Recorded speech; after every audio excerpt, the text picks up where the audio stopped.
Welcome to the PodKey summary of abortion breast cancer hypothesis. Today's roundup is about a claim that's been around for decades: whether abortion or miscarriage raises breast cancer risk. The short version is that major medical organizations have landed in the same place, and they've done it based on the strongest available evidence. There's no increased risk. What makes this story worth unpacking is how a weak scientific claim picked up political force, got written into counseling materials and government websites, and kept circulating long after the data moved on. The consensus here is unusually clear. The World Health Organization, the National Cancer Institute, the American Cancer Society, ACOG, and the Royal College of Obstetricians and Gynecologists all conclude that induced abortion and miscarriage do not increase breast cancer risk. The NCI gave that conclusion its strongest evidence rating, which is about as unambiguous as these institutions get. A big reason is the quality of the later research. The strongest studies were prospective cohort studies, which follow people forward in time, instead of asking them to remember and report past pregnancies after a cancer diagnosis. That matters because retrospective case control studies can get badly tangled up by recall bias and selection bias. People remember differently, report differently, and the sample can get skewed before you even start analyzing it. One major reanalysis in 2004 pulled 53 studies and looked at about 83,000 women with breast cancer. It found no increased risk. The relative risk was 0.93 after induced abortion and 0.98 after spontaneous abortion, meaning basically no meaningful elevation. A 2015 systematic review that limited itself to prospective studies also found insufficient evidence for any association. So when experts looked at earlier studies that did report a link, many concluded the more likely explanation was bias, publication effects, or other methodological problems, not a real causal relationship. Part of why this claim lasted is that it came with a biological story that sounded technical enough to feel convincing. The idea was that pregnancy hormones like estrogen, progesterone, and estradiol start maturing breast tissue, and if a pregnancy ends before late-stage development, it might leave behind more immature cells that are more vulnerable to cancer. That theory uses the language of immature type 1 and type 2 lobules versus more mature type 3 and fully differentiated type 4 lobules. In that version, late pregnancy matters because human placental lactogen is supposed to complete the maturation process. But there's also an alternative hypothesis that points the other way. That one suggests early exposure to human chorionic gonadotropin could already be nudging tissue toward differentiation and apoptosis, which is programmed cell death, and could even make an incomplete pregnancy somewhat protective rather than harmful.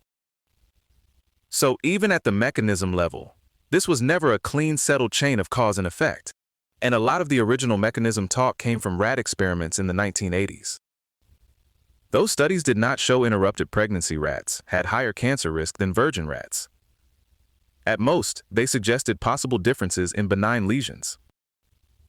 Critics have also pointed out that using those rat findings to explain human breast cancer is shaky to begin with, since rats don't naturally develop breast cancer in the same way. This is one of those cases where scientific vocabulary can make an idea sound sturdier than the evidence underneath it. The central public advocate for the abortion breast cancer link was Joel Brend, who pushed it hard starting in the early 1990s. In 1996, he published a meta-analysis reporting a relative risk of 1.3, which gave supporters of the claim a number they could repeat. But critics said that result depended overwhelmingly on case control studies, didn't adequately handle recall bias or publication bias, and leaned too quickly from statistical association to causation. Even Brend's collaborating statistician later said he had doubts about the conclusions and had tried to soften Brend's strongest claims. By the time the National Cancer Institute held a major workshop in 2003, with more than 100 experts involved, Brend was the only formal dissenter from the consensus that abortion does not increase breast cancer risk. After larger and better studies contradicted his findings, he argued that the scientific establishment was protecting what he called the abortion industry.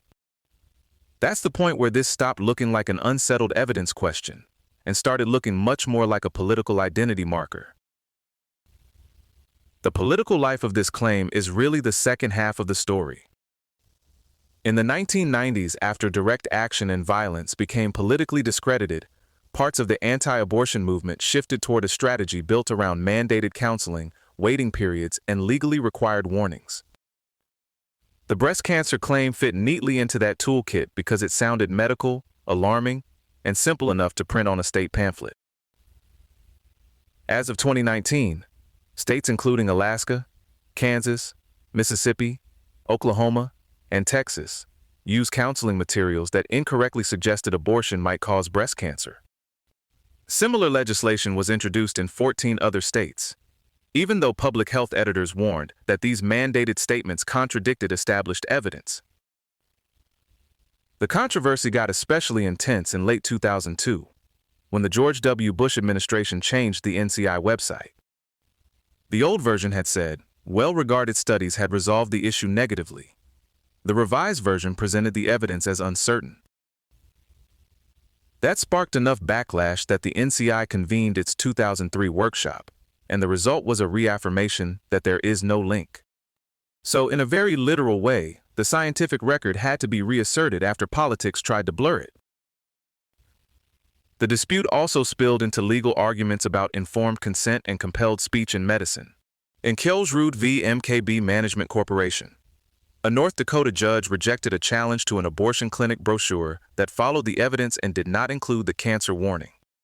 And bioethicist Jacob Appel made a broader constitutional argument that these compelled warnings may not even survive rational basis review.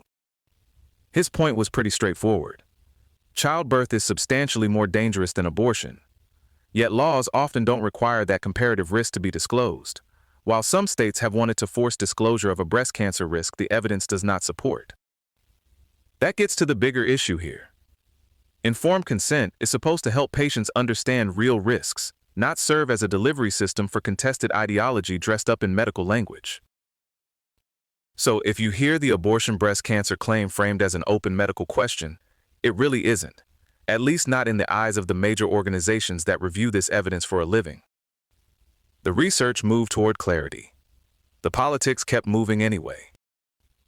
And sometimes that's the whole story in one line. This episode was generated by Podkey.